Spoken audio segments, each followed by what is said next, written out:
പ്രിയമുള്ളവരെ, ഇന്ന് നമുക്കുള്ള ദൈവത്തിൻ്റെ ആലോചന ദൈവത്തിൻ്റെ മറഞ്ഞിരിക്കുന്ന കൈ എന്ന് പറഞ്ഞു കഴിഞ്ഞാൽ താഴ്വരയ്ക്കപ്പുറത്ത് ഒരു പ്രത്യാശ ഉണ്ട് എന്ന് ഓർമ്മപ്പെടുത്തുകയാണ്. യെരമ്യാവിൻ്റെ പുസ്തകം 29-ാം അധ്യായം 11-ാം വചനം പറയുന്നു, നിങ്ങൾക്ക് വേണ്ടിയുള്ള എൻ്റെ പദ്ധതികൾ എനിക്കറിയാം.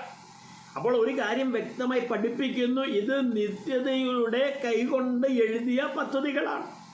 നമ്മുടെ ആദ്യ ശ്വാസത്തിന് മുമ്പേ സ്വർഗത്തിൽ കൊത്തിവെച്ച പദ്ധതികൾ.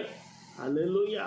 നമ്മൾ ജീവിതത്തിൻ്റെ പ്രവാസത്തിലായിരിക്കാം, പരീക്ഷണങ്ങൾ നമ്മളെ സമ്മർദ്ദത്തിലാക്കുന്നു, നമ്മുടെ ഹൃദയം വേദനിക്കുന്നുണ്ടായിരിക്കാം, നമ്മൾ ഇരുട്ടിൽ പോലും ദൈവം നമ്മയുടെ കൂടെ ഇരുന്ന് മന്ത്രിക്കുന്നു എന്ന് നമ്മൾ മറന്നു പോകരുത്.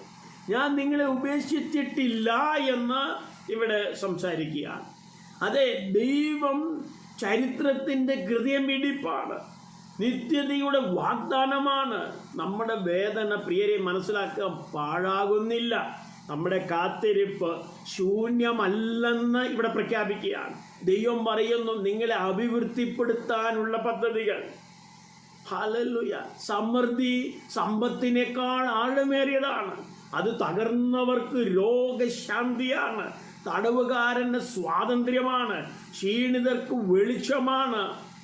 ലോകം നമ്മളെ മുറിവേൽപ്പിച്ചേക്കാം, ശത്രു ആക്രമിക്കാം, പക്ഷെ ദൈവത്തിൻ്റെ ഉദ്ദേശം തൊട്ടുകൂടാത്തതാണ്. ഓരോ പരീക്ഷണവും ഒരു ഉപകരണമാണ്, ഓരോ തിരിച്ചടിയും ഒരു ചുവടുവയ്പ്പാണ്, ഓരോ ദുഃഖവും പുനരുത്ഥാനത്തിനുള്ള ഒരു വിത്താണ് എന്ന് നമ്മൾ ഓർത്തിരിക്കുക. ഹല്ലേലൂയ.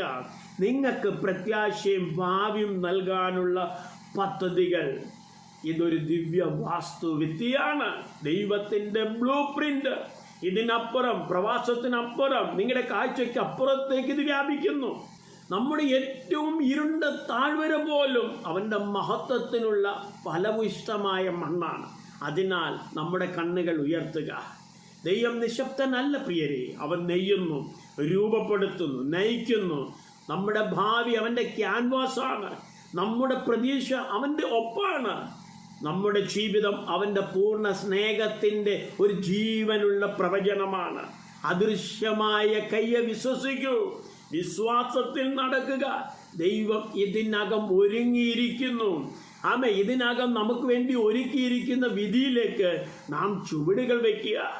ദൈവം നമ്മോട് കൂടെയുണ്ട്. God bless you.